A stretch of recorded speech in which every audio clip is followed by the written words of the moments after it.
తెలంగాణ రాష్ట్ర పెన్షన్ లబ్ధిదారులకు నమస్కారం అండి. Welcome to BVG updates YouTube channel. ఎట్టకేలకు తెలంగాణలో ఉన్నటువంటి పెన్షన్ లబ్ధిదారుల ఖాతాలలో మళ్ళీ పెన్షన్లను చెల్లింపులు చేసేందుకు సిద్ధమైనట్లుగా ఇక్కడ అప్డేట్స్ అనేది ఉన్నాయి. మే నెలకు సంబంధించిన పెన్షన్లు 2016 రూపాయలు, 6016 రూపాయలు.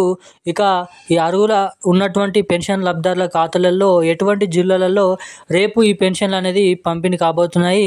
ఇక ఎవరైతే బ్యాంక్ అకౌంట్ల ద్వారా పెన్షన్లు పొందుతారో వారికి ఎప్పటి నుంచి ఈ పెన్షన్లు అనేది జమ కాబోతున్నాయో అప్డేట్స్ అనేది విడుదల కావడం అయితే జరిగింది. ఇక ఎవరైతే పెన్షన్ లబ్ధిదారులు ఉన్నారో వివిధ రకమైన కేటగిరీలు గల మనకి కొత్త పెన్షన్ల కోసం ఎదురు చూస్తున్నటువంటి వారికి కూడా కొత్త సమాచారాన్ని రిలీజ్ చేయడం అయితే జరిగింది. ఇక మంచి శుభవార్తను తెలిపిన మన తెలంగాణ రాష్ట్ర ప్రభుత్వం. ఇక ఎవరైతే అర్హత కలిగిన పెన్షన్ లబ్ధిదారులు ఉన్నారో బీడీ కార్మికులు, వృద్ధులు, వితంతులు, వికలాంగులు, ఒంటరి మహిళలు, ఆసరా పెన్షన్ చేయూత లబ్ధిదారులు, అదేవిధంగా పెలేరియా, డయాలసిస్, ఎయిడ్స్ గల 11 రకాల కేటగిరీ గల పెన్షన్ లబ్ధిదారులకు ఒక మంచి అదిరిపోయే శుభవార్తను వెల్లడించిన మన తెలంగాణ రాష్ట్ర ప్రభుత్వం. కాదేంటో మనం ఈ వీడియోలో అయితే తెలుసుకుందాము. ఇక మే నెలకు సంబంధించిన పెన్షన్లు మొదటిగా ఎటువంటి జిల్లాలలో జమ చేయబోతున్నారు, ఇక అర్హత కలిగి ఉన్నటువంటి పెన్షన్ లబ్ధిదారుల ఖాతాలలో ఎవరికైతే ఏప్రిల్ నెల పెన్షన్ డబ్బులు ఇంకా జమ కాలేదో వారికి ఏప్రిల్ నెల పెన్షన్లు, ఇటు మే నెల పెన్షన్లు, 2 నెలల పెన్షన్లు ఒకేసారి ఇప్పుడు పంపిణీ చేయబోయే లబ్ధిదారుల ఖాతాలలో పెన్షన్లను పంపిణీ చేస్తారా చేయరా అన్న దానిపై ఈ వీడియోలో మీకు క్లుప్తంగా అర్థమయ్యే విధంగా తెలియజేయడానికి అయితే ప్రయత్నిస్తాను. సో మీరు వీడియో చూస్తున్న ప్రతి ఒక్కరు కూడా వీడియోని ఎక్కడ స్కిప్ చేయకుండా లాస్ట్ వరకు వీడియోని చూడండి. అంతేకాకుండా మన ఛానల్ని మొదటిసారిగా ఎవరైనా చూస్తుంటే తప్పకుండా ఛానల్ని సబ్స్క్రైబ్ చేసుకోండి. అంతేకాకుండా వీడియోని తప్పకుండా లైక్ చేయండి.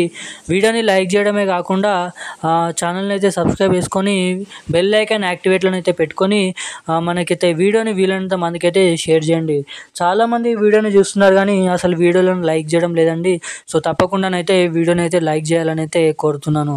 ఇంకా ఏమాత్రం లేట్ చేయకుండా అప్డేట్లోకి వచ్చినట్లయితే తెలంగాణలో ఉన్నటువంటి పెన్షన్ లబ్ధిదారుల ఖాతాలలో ఇక కొత్త పెన్షన్ల కోసం ఎదురు చూస్తున్నటువంటి పెన్షన్ లబ్ధిదారులకు ఒక మంచి శుభవార్తను చెప్పడం అయితే జరిగింది.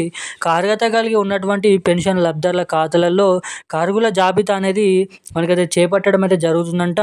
ఇక క్యాబినెట్ మీటింగ్ సమావేశంలో సీఎం రేవంత్ రెడ్డి గారు ఈ కొత్త పెన్షన్ల కోసం క్యాబినెట్ మీటింగ్ సమావేశంలో బడ్జెట్ అనేది గురించి మాట్లాడడం అయితే జరుగుతుందంట. ఇక దాదాపు 40 లక్షలకు పైగా ఉన్నటువంటి పెన్షన్ లబ్ధిదారుల ఖాతాలు అనేది వెరిఫికేషన్ చేసి దాంట్లో నుంచి అర్హులై ఉన్నటువంటి వారిని మాత్రమే జాబితాలోకి లెక్కపెట్టి ఇక పూర్తి యొక్క జాబితా అనేది మనకి జూలై నెల చివరి వారం లోపు అయితే విడుదల చేస్తారంట. ఇక జాబితాలో ఉన్నటువంటి పేర్లు ఉన్నటువంటి వారికి మాత్రమే కొత్త పెన్షన్ల కింద 4016 రూపాయలు, 6016 రూపాయలు, ఇటు మహిళలకు 2500 రూపాయల కొత్త పెన్షన్ డబ్బులను విడుదల చేయాలని భారీ కసరత్తులను అనేది చేపట్టడం అయితే జరుగుతుందంట మన రాష్ట్ర ప్రభుత్వం. అంతేకాకుండా మనకి మే నెల సంబంధించిన పెన్షన్ల కోసం ఎవరైతే ఎదురు చూస్తున్నారో వారికి మే నెలకు సంబంధించిన పెన్షన్లను కూడా విడుదల చేయాలని చూస్తుండడం అయితే జరుగుతుందంట. ఇక జూన్ 23వ తారీఖు నుంచి మొదలుపెట్టిన మే నెలకు సంబంధించిన పెన్షన్లు, అటు ఏప్రిల్ నెల పెన్షన్లు, ఇటు మే నెల పెన్షన్లు, 2 నెలల పెన్షన్లు ఈ జూన్ మనకైతే చివరి నెల నుంచి అంటే మనకైతే చూసుకొని ఇటు జూలై 2వ వారం వరకు అంటే జూలై 15 నుంచి 16వ తారీఖు వరకు మనకి మే నెలకు సంబంధించిన పెన్షన్లు అయితే పంపిణీ చేయబోతున్నారు. దాదాపు హైదరాబాద్ చుట్టుపక్కల ఉన్నటువంటి జిల్లాలలోనైతే మొదటిగా పెన్షన్లు అయితే విడుదల చేస్తారు. అటు తర్వాత మిగిలినటువంటి జిల్లాలలో ఈ పెన్షన్లు అయితే విడుదల చేస్తామని అప్డేట్స్ అనేది విడుదల చేయడం అయితే జరిగింది. ఇక ఈ పెన్షన్లను విడుదల చేసిన వెంటనే సరైన టైంకి మీ ఖాతాలలో డబ్బులు జమ కావాలంటే మీ ఖాతాకి తప్పకుండా ఎన్పిసిఐ లింక్ మరియు ఈకేవైసీ అప్డేట్స్ అనేది మీరు చేయించుకొని అయితే రెడీగానైతే ఉండండి. ఈరోజు నా అప్డేట్స్ అయితే ఇవి. Thank you guys. జై హింద్.